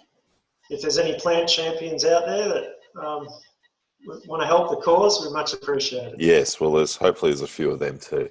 All right, well, thanks very much, Scott. Great to talk today, and as always, and thanks for being our guest today. Cheers, Sam. Thank you. All right, thank you very much, everyone. Good morning.